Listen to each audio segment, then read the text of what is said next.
Welcome to No More Carbon Copies. It's the podcast for high-performing leaders with big goals who feel stuck trying to reach the next level. At Vivera Leadership, we believe no two leaders are the same.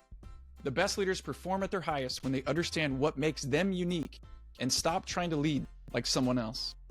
This is where we explore how to see ourselves clearly, address self-sabotage, and lead with clarity, confidence, and purpose. You don't need to be a copy, you just need to be you. Welcome to No More Carbon Copies.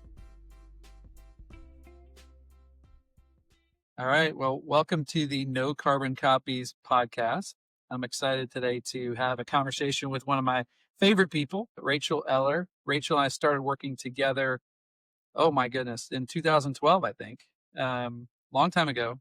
And Rachel was a partner of mine in one of my favorite roles, which was doing a leadership rotation program for MBA graduates.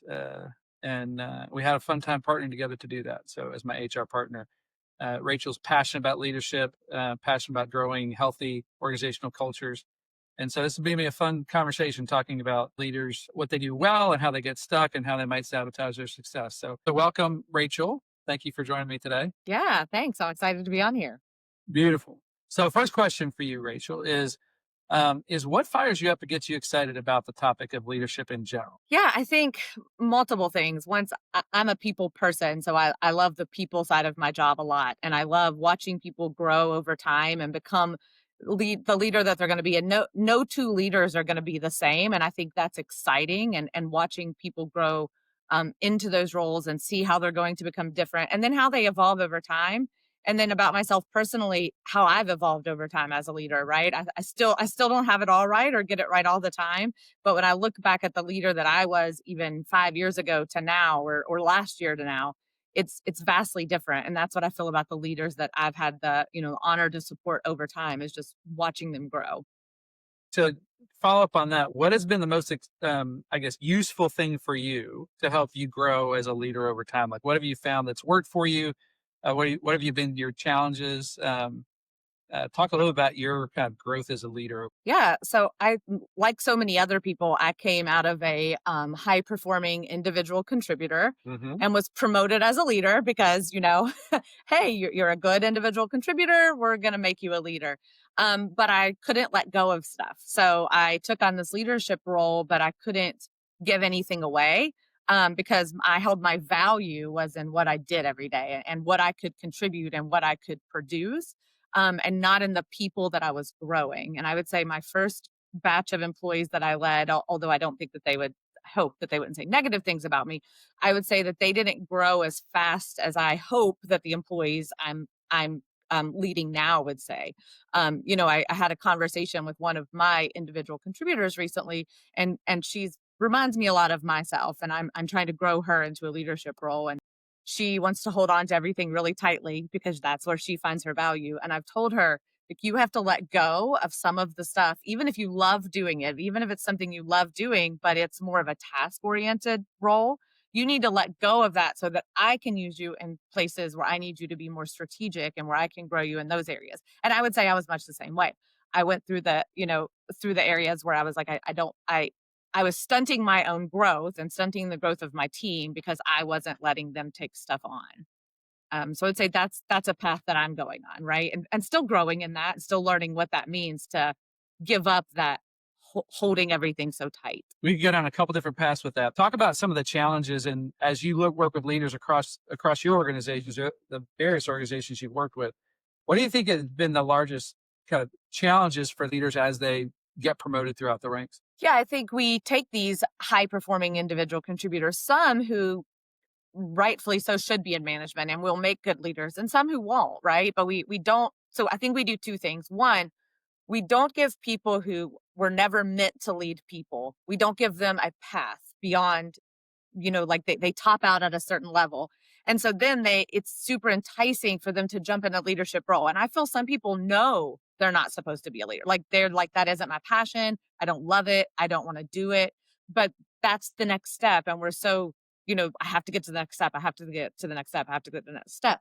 We're so driven by that's a path over. And we, rather than saying, hey, this isn't your path, we say, yes, we'll promote you to a leader, We give them no tools. So even if they were going to be a successful leader, we often give them very few tools. We are, in every organization I've been in, we have been working managers. Like, we are in the grind every day. We don't have hours on end to mentor and grow. We have tiny windows, tiny pockets. So if you have a new leader coming on board, um, you don't have time to grow them. It's just the next big thing's going to happen. Even if I sit down with you and I have 4 hours one day, I'm probably never going to get that again. Right. So we promote them, and these are high performing individual contributors. We promote them into these leadership roles. And oftentimes 2 or 3 years later, we're saying, well, they're failing. Well, yes, they're failing because we did nothing. We didn't give them any tools. So we took an individual contributor, which that role is extremely different from a leader of people. And now we've given them this team. But we haven't taught them, like, this is a team. So take some of that work, give it to the team. We haven't taught them how to do that. We haven't showed them that. We haven't seen like what makes them succeed. Right. And I feel also like, when you come from an individual contributor and you're used to doing everything yourself, and then you have this wonderful team, sometimes that can be intimidating because you'll get a vision of people who are also high performers, right? And so now you almost feel like you could feel like you're competing against your own team. And again, we don't give people the tools to even deal with those feelings that they're having. And that's something that happened to me early in their career too. It was like, well, this person is good at something that I am not good at, right? I am not good at that, and they are good at that. And that is a threat to me as their manager. Where now I've turned that into, I am a person who will throw out a list of things, but I am not the person that's going to put together a project plan. That is not my strength. But I have a person on my team who, they are a whiz at that. And I tell them all the time, like, they are my brain dump. Like, I brain dump to her. She puts everything into project management and brings it back to me. And I'm like, oh, wow, I had some really great ideas. But used to, where that would have intimidated me, that doesn't intimidate me anymore. I feel like she is like a superpower of mine because I have this brilliant person on my team who is filling in a weakness and something that I'm not fueled by. I'm never going to like doing that. It's never going to be for me. So I think that's why people fail, because we don't teach them that that's okay. We don't put them through, through any courses to say, that, we might say, hey, go out and watch some LinkedIn videos, or hey, go out and do this. Or we might do a one-time class, like, hey, here's the 10 videos you need to watch about being a leader. But that's really cookie cutter, right? And every leader is not going to be the same. Yeah. I think that's really interesting, the idea of being threatened by the people that we work with. Yeah. We want to hire and work in, like bring in the best talent we can, and then end up being threatened by that great talent that we brought in. Yeah. Which is, obviously the dynamic of people not being comfortable with what they bring to the table, and so threatened by the people who they think bring great stuff to the table. Interested to see, what do you think has been the most helpful thing for the leaders who you see who thrive versus the leaders who you see who struggle?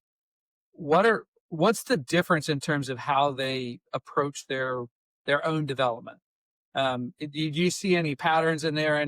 And not just for you, but I know you're well networked in the HR leadership community. So I'm wondering, like, what are the things that you hear? What are things you see that people think like, oh, this is a really good strategy for developing? Yeah. I think the leaders that I have seen who are successful are constantly learning and constantly growing, and they are out there like seeking stuff. They're out there reading the journals. They're out there doing stuff. They're embracing AI right now, right? Like, they're like, how can I learn more about AI? What can I do? How can I grow this? And they're really being thoughtful about their team, not only themselves, but how can I grow my teams? How can I put people in my seat, right? Like, who can take my seat so that I can take the next seat? They're thoughtful about that.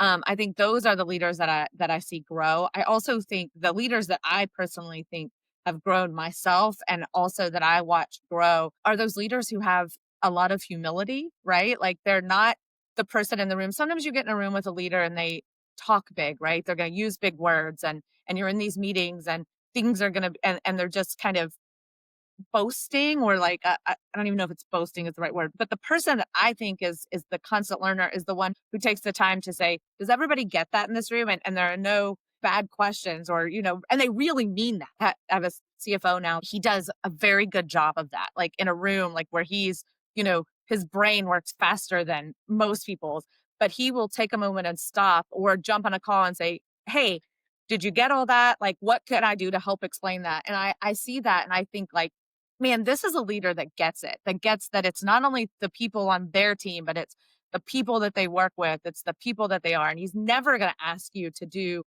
a project that he's not willing to jump in and help you with. And I think those are the leaders. When I think of leaders who grow and leaders who succeed in their career, it's that, right? It's leaders who jump in, who aren't afraid to teach, who aren't afraid to learn and are constantly, doing that. And that's what I appreciate. And I think those leaders make the best leaders. Yeah. So you use the word humility, learning, like engaging with people, making sure people connect and listen. Great qualities. On the reverse side of that, we've all kind of been in organizations where we've seen people who kind of progress through the ranks and you're like, wow, they're really good at this amazing skill set, but they have these pretty big kind of areas of you're like, wow, how do we sharpen that? And I'm wondering, what are some of the things that you think cause an organization to, I guess, foster or allow or tolerate those major blind spots within leaders? Is that something you've seen addressed within the organization you've worked in? Tell me about your experience seeing that with the leaders. Yeah, I think sometimes if you bring success, right, and success could look different, and you are successful in an area that's growing the business, and or maybe you came from, 3 acquisitions ago, and you're the holder of you're the holder of the information. Because I've worked with lots of businesses everywhere that have been mergers and acquisitions, right? And so you get over time, you get different information and different knowledge, and skill sets and knowledge are getting lost. So I often think that when you get to that, somebody will have this skill set, and because they've kind of moved through the ranks and they've been maybe the keeper of at a smaller organization, they were ahead of something, and over time they have that knowledge, but they have not grown their skills, right? And they are not a good culture fit of the new culture that you have, because through mergers and acquisitions, you get a new culture, and that just happens, and you have to be willing to adapt. But some people don't adapt, but because they have the knowledge, or they're really good in an area, or they have that skill set, they're not growing. They're not growing a team. We haven't done good at succession planning. And so there's nobody to take their role.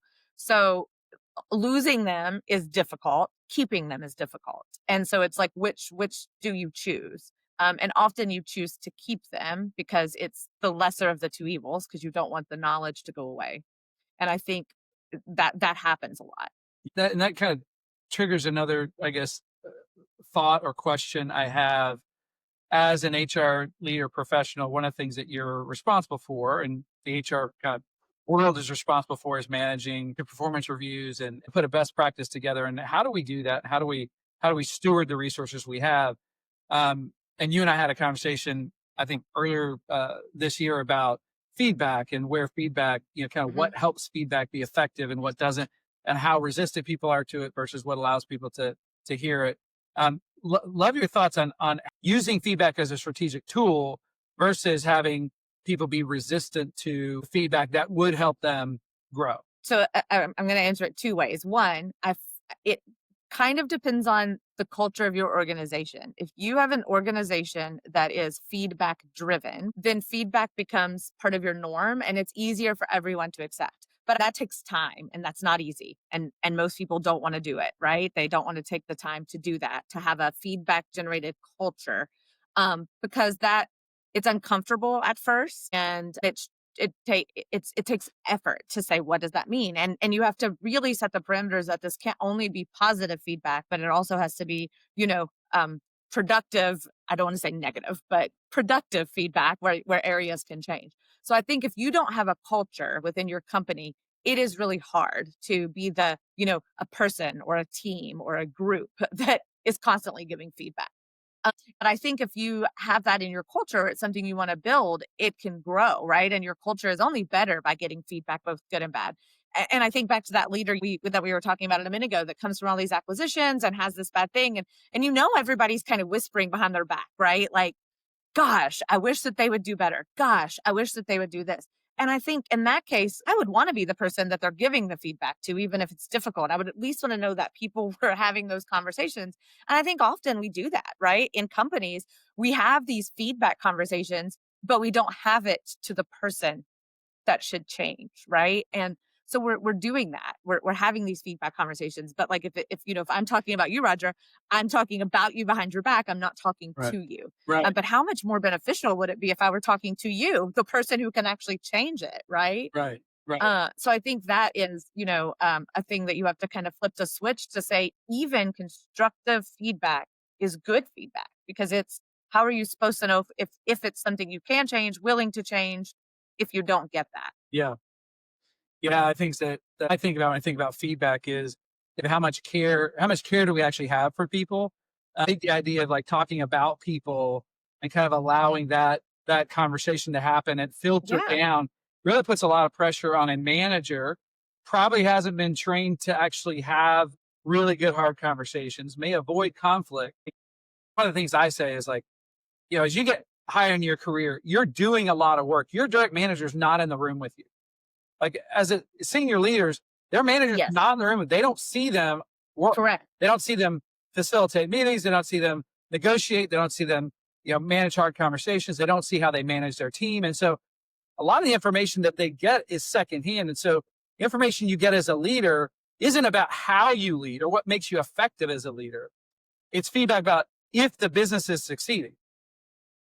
But it's not really about like how you lead and how you can get better.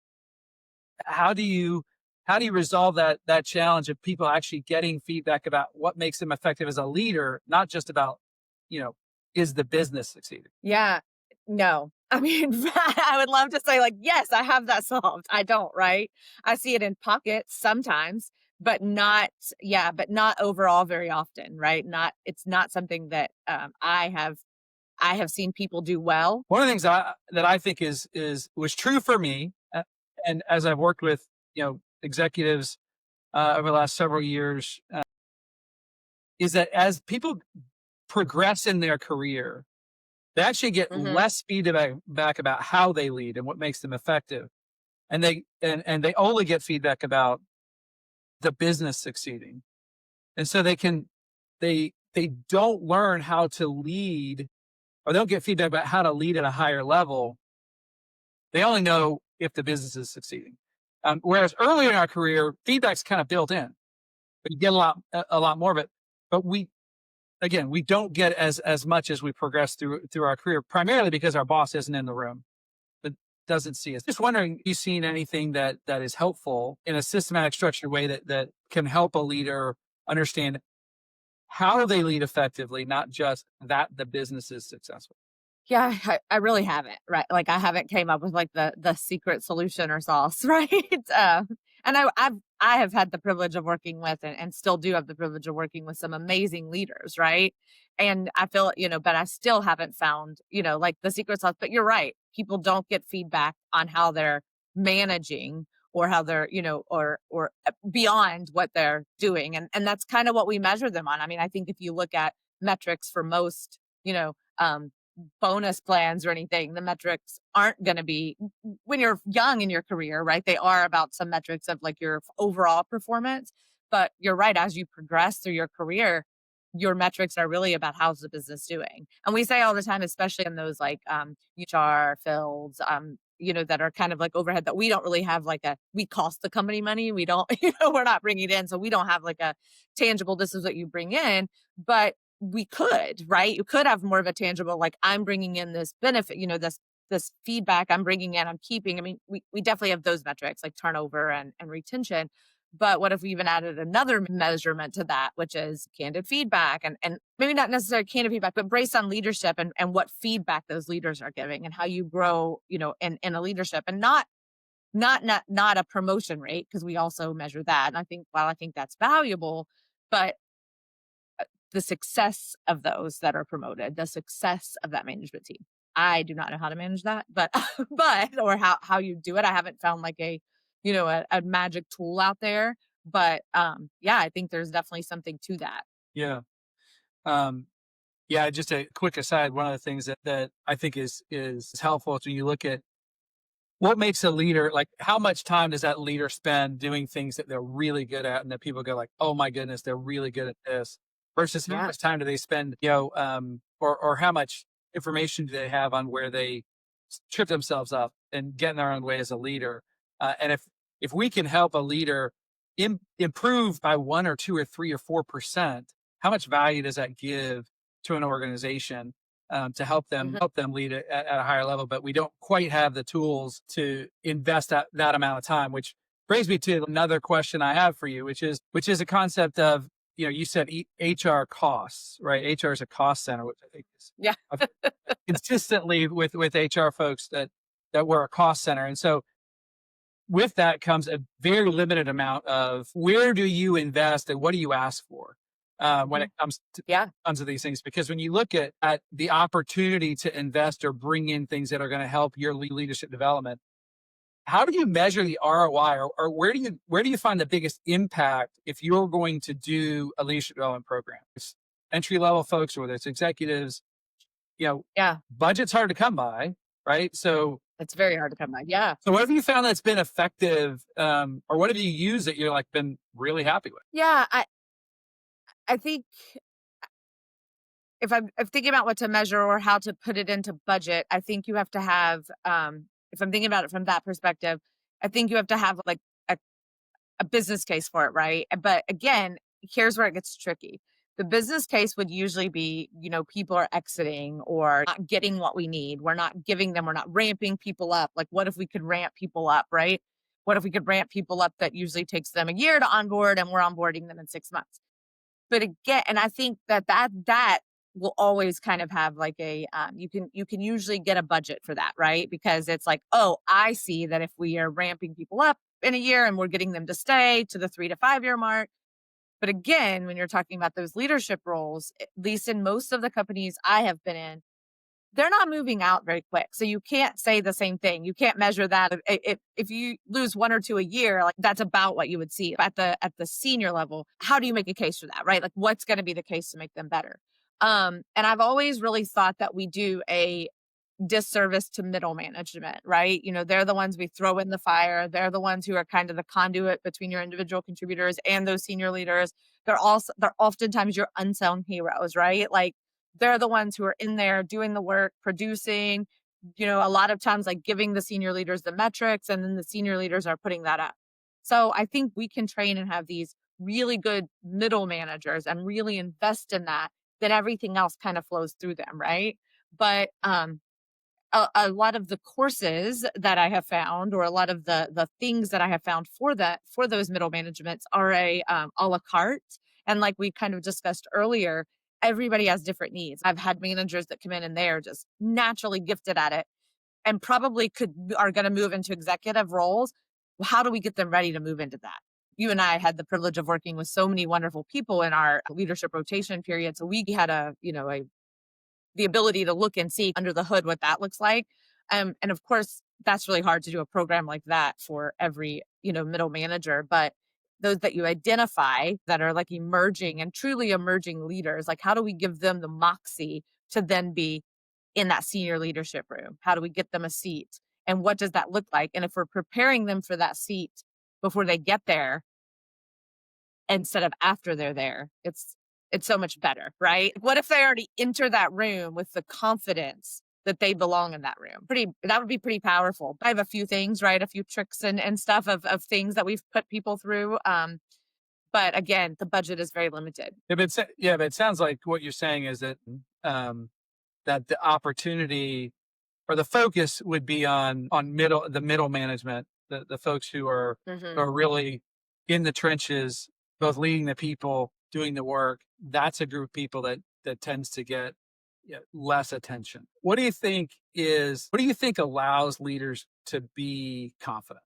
Because you talked about confidence, like entering in the room with confidence. I'd love to hear your thoughts on what allows someone to be legitimately confident. I think if somebody is legitimately confident, it's environment and personal, right? And I think it takes both. I think it's an environment where they know that they're allowed to speak and make a mistake, right? Like they're allowed to make a mistake. That they don't have to be like the smartest person in the room, right? And they can just be like, this is my opinion, and they have that confidence. And I was recently talking to somebody about this. As we're thinking of emerging leaders, and as I'm always thinking of emerging leaders, it's how do you get them to that next level, the moxie, right? Because to me, the confidence isn't always the person that's going to walk in the room and turn the heads right away, right? Like that's one kind of confidence, but it's the person that once you see them working the room and moving around, you're like, wow, that person has a little bit of extra, right? Like they have moxie. But I think, again, if we go back to that humility, they're not afraid to ask the questions. They're not afraid if they're not the smartest person in the room. They're not afraid to be wrong, right? They're not afraid. They're going to have that conversation and seek it out in a learning manner, because they're always wanting to grow, and they're always wanting to learn. And I think that's true confidence. I don't think confidence is the person that walks in and knows everything. I think it's the person that is walking into the room and is asking the good questions because they're not afraid to do that. They're like, I'm supposed to be here. I have a seat here. They asked me here for a reason. And if I have a question, who else has? Because oftentimes when I see somebody and I'm like, man, they are confident, I have the same question they have. I just I didn't ask the question and they asked it. And I think that's what true confidence is. It's not afraid to be like, I don't know what you're talking about. Can you explain that to me? Yeah, you said a couple things. Like one thing is fear, like what causes Yeah. some people to kind of have fear, and some people have less fear, or willing to admit they don't know something, or they're willing to Yeah. ask questions other people maybe are not willing to ask, and that gives them a sense of like, yeah, I show up, I'm good, I know what I know what I don't know, and I'm always curious as to what allows someone to have that confidence, because you notice when someone is like Mhm. that, they stick out, right? It's not common. No. Yeah, no, you see it and you're like, wow, that person has, we call it in our space, we call it moxie. We're like, that person has some moxie, right? Like, how do I get that? Yeah. Yeah. It's interesting. The moxie. Do you equate moxie with executive presence? That's like this common word that people throw out there is executive presence. Is that in your world? Is that equivalent to moxie? Probably, yeah. Probably like the executive presence. Yeah. Yeah. And do you guys teach that? Do we teach executive presence Yeah. or moxie? We do have, so through our PE firm, we have an emerging CEO class. I think it's actually called emerging VPs. It's kind of for CEOs. And that is, the class has not been launched yet, but part of that will be like that kind of moxie stuff. Yeah.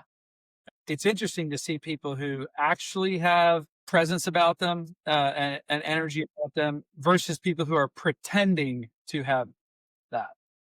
Yes. Right? Like Yes. performing, that it's like they're Yeah. performing, and then it feels less authentic.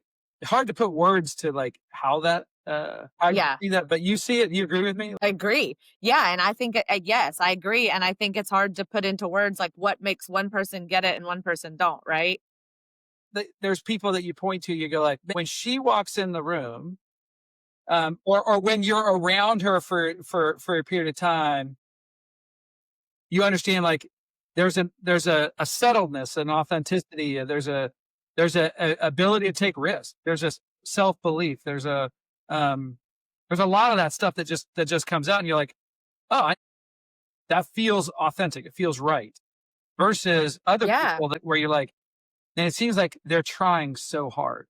They're trying to do it, but they're Yeah. actually trying to emulate this other person. I think it really sticks out. And I'd say, as a person who loves people, and I know you love people, Mhm. it like makes you sad. Like how do you have compassion for that person to help them develop? Yes. Yeah. Yeah. And it has to be connected to real work.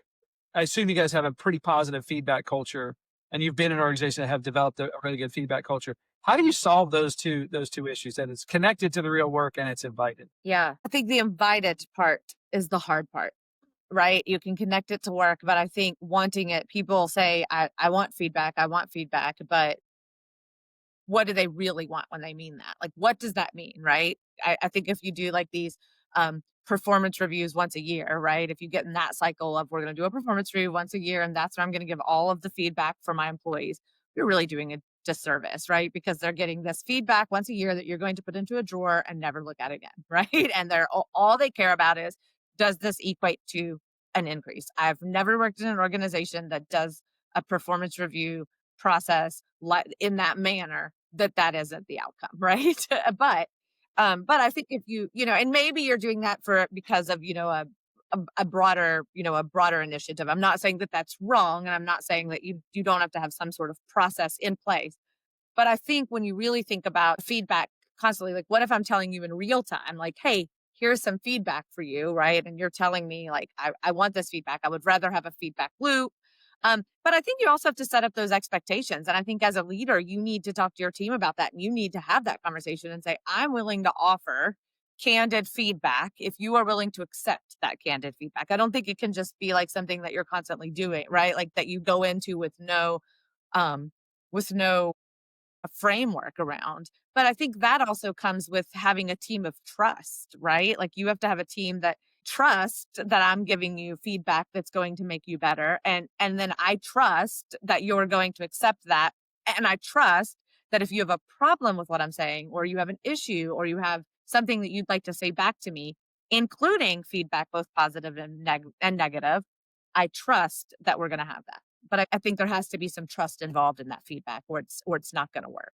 I think that idea of having trust, building trust, the Yeah. idea of having a framework or a structure to it is important for it to be invited. One of the things that I learned early in my career, which I think I've unlearned over the last 6 or 7 years, probably in large part because of the work we did together with the MBA program, is my career. I thought feedback was actually owned by my manager.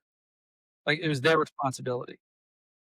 Over the past, I don't know, 10, 12 years, they have totally changed that. Actually, feedback is owned by the individual. That you have to be willing to ask for it, be willing to be in control of it, and to say, hey, I need this, I want this, I'm going to go get it. Because that's only going to increase the trajectory of your growth. I think about some of the ways that you build in feedback in a systematic way to your development processes. It, like you said, can't be once a year. You have to build in this system of trust for it to work. And we tried to do it with the MBA program. I think some helpful dynamics in terms of making sure there was shorter periods of really direct feedback that was welcomed by the folks who were asking for it. You've seen that. Have you seen any other systematic ways that you've seen good managers incorporate that or bring that in? I think it can be in tandem. We were talking earlier about, when leaders get feedback only on productivity and what their output is. And I think that can be in tandem. And I think that those managers that do it well probably are doing both, right? They're not afraid to have a very transparent culture amongst their team. Like, I'm not afraid to put, Rachel's metrics against, Sally's metrics. Like, I'm not afraid of that. And I'm not afraid of Rachel to see Sally's metrics and Sally to see Rachel's metrics. And then we can have we can give feedback on it and have a conversation and what you can do better. And I'm not afraid to listen to Rachel's calls with customers and Sally's calls with customers and give feedback on both equally, right?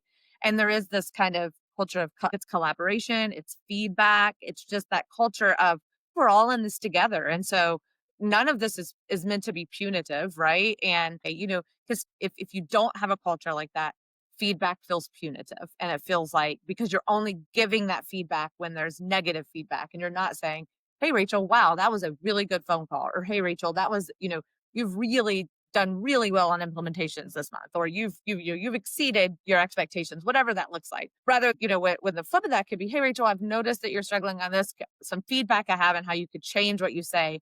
Then it takes away the punitive nature of it, and it's more of a collaborative nature. And leaders that I've seen that have done that well do that like it's all encompassing. It's not just feedback. It's not just that. It is transparency, it is feedback, it is collaboration, and it really comes together to be a culture where everybody's in it together. Love the idea of it not being a separate kind of a isolated thing, but having it incorporated in the total culture of collaboration and transparency. Yeah. Great. Couple last thoughts, or when you think about executive leaders who we've talked about probably get the least amount of feedback about how they lead. Again, you've worked with leaders who are in that situation where clearly they're great at certain things. They have some pretty big blind spots. What are the other ways that you've seen organizations effectively intervene or effectively jump in and engage with those folks in a way that has we retain the human capital, retain the person? I've seen a lot of folks where they use an intervention as a way of removing a leader, but not really retaining them. I guess I'm curious as to what you see be effective. Yeah. So I have been really lucky in my career to have had leaders like CEOs positions that really do want to retain people. If they're 75% of what they're doing is great, we're missing this 25%.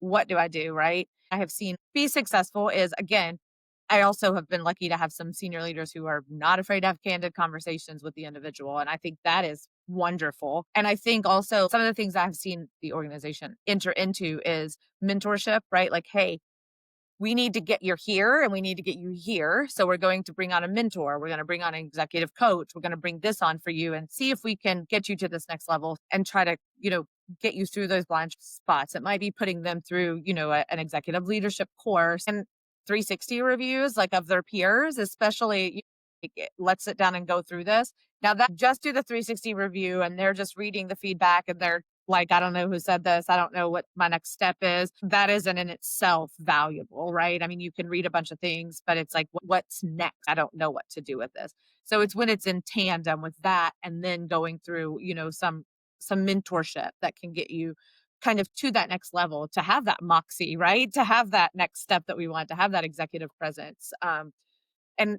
I have really noticed that in a lot of things, it takes little tweaks. Oftentimes, those leaders go into this thinking, I'm going to have to change so much about myself. But it's these little tiny tweaks. That's all we're asking to make. We're asking you to change 3% to get 25%. Yeah. Like, who wouldn't want that? I want that rate of return, right?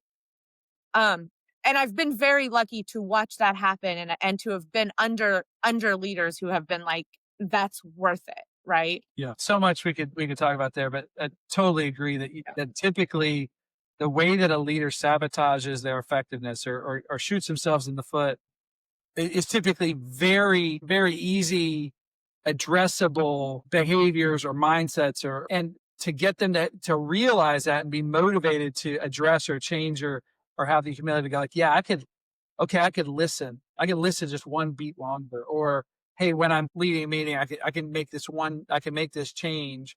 I find that 360s, like you said, can have limited value because they don't see it as a springboard to like address that small kind of thing that's going to make them better. They see it really as like, I don't trust this because I think people are out to get me. We respond better to feedback when we get it from people who we know care about us. We know want the best for us. Yeah. When you hear feedback from someone who you know has your best interest at heart, even if it's feedback to say, hey man, you really got to address this. In that context, you're like, oh, I'll hear that because I know you care about it. And I think that's what's missing in most kind of survey related feedback loops. Yeah. One last question, because you've observed leader in a lot of different contexts.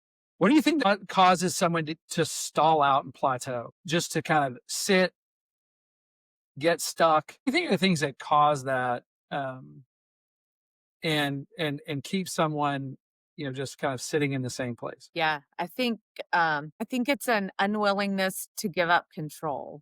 Ooh. Right? Oftentimes. Yeah. I feel like naturally when you're a leader, your instinct is to make all the decisions, protect everything, protect all the authority that you have in your role as a leader. And those leaders who feel that and feel like this is my space and I have to protect this space and I have to protect this role, I feel like they plateau much quicker than those who are willing to get, they're like, hey, I'm going to let go of a little bit so that I can get a lot back, right? We talk about those people who walk in the room and know everything. They're afraid of giving up the control of knowing everything. So they're not going to ask the questions, even if they don't know what's going on. And so they walk away from the room with only half of the information, right? They're afraid to be wrong. But I think it all goes back to the control. I think it goes back to just being afraid. And those who get to a point where they have to do it all and they're the only person that knows it and they like that. And that's the feeling that they like. There's no room for them to grow because you see that and you're like, well, why would I ever move them into a new role? Why would I ever give them a new team? Why would I ever do, any of that? Because their team's not growing. So they have a higher turnover. They're constantly burnt out because they're the only one who knows the information. They're the only one who can be in that role. So I think that's a higher rate of burnout. I think it's we don't see them as anything beyond that. Even though they're a leader, you start seeing them again as an individual contributor because they're contributing one skill set. That's what I think. I think that is what I see most people kind of plateau at. That's fascinating. I wasn't expecting you to say that. That's what's fascinating, because absolutely think of it, a lot of examples of that where someone has so much expertise, but their fear of being of giving away some of that expertise, or their fear of sharing information, their fear of not getting the credit that they want, their fear of not having all the answers causes them to isolate themselves. In a sense, they create kind of a moat around themselves, and which ends up capping their opportunity to grow and take on more. And like you said, it actually impacts the people in their organization, causes them to stifle their growth. That's a really great piece of insight. I love that. That's awesome. One last parting thought from you. What is one piece of honest or uncomfortable advice to leaders who have a lot of ambition and want to lead at a high level? Yeah, I would say build a team that isn't afraid to take chances or make mistakes or ask questions, as long as they're making them with a with thoughtfulness. Like, it's okay to take a chance as long as you've done all the analysis to move forward. Build teams that have a collaborative culture. Build teams that are the people that we're looking at to lead. Go into your team saying, this is the team I want to build. I think that comes with having those candid conversations, not being afraid to grow yourself, to walk into a room and ask the questions, being that person and leading and setting that example. And I think the leaders that I have seen who are extremely successful and I look up to, they're not afraid to say, hey, I use ChatGPT for that, right? They're not afraid to say that. They're not afraid to say, hey, look, I only understand half of that. Can you back up and explain the rest to me? But they're also going to hold you to a high accountability. You can also have a team that feels safe to make decisions and mistakes and is okay doing that and have high accountability. And I think those can go hand in hand. So I think that would be my thing, would be go out of what feels natural and comfortable. But if you really want to be in a high performing organization that is going to go forward, you have to be vulnerable. And I think that vulnerability comes with having teams that aren't afraid to try things. Yeah. So take risks, try things, try to fail, push the envelope, but in an environment where there's clarity of expectations and there's accountability. Yeah. Maybe I've been in the agile workspace too long, but fell fast. That's good. Well, Rachel, thank you for jumping on, having a conversation. We'll definitely I can already think of like a ton of more conversations where I want to be more focused on a particular topic and pick your brain about it, because I think HR professionals have a very unique strategic perspective on organizations. And I'm fascinated to learn more, to have more conversations, pull out some of your perspective. So thank you for joining the conversation, Rachel, and I'm sure we'll talk a lot more. Thanks for listening to No More Carbon Copies. If today's episode challenged your thinking or sparked a new idea, we'd love for you to share it or leave a review. And if you want to go deeper, take the free Leadership Blind Spots Diagnostic. It's a quick tool that helps you identify the hidden patterns holding you back and gives you practical insight to grow your leadership and your team. Just head to viveroleadership.com/diagnostic or use the QR code on the screen to take it now. We'll see you next time. Until then, lead true.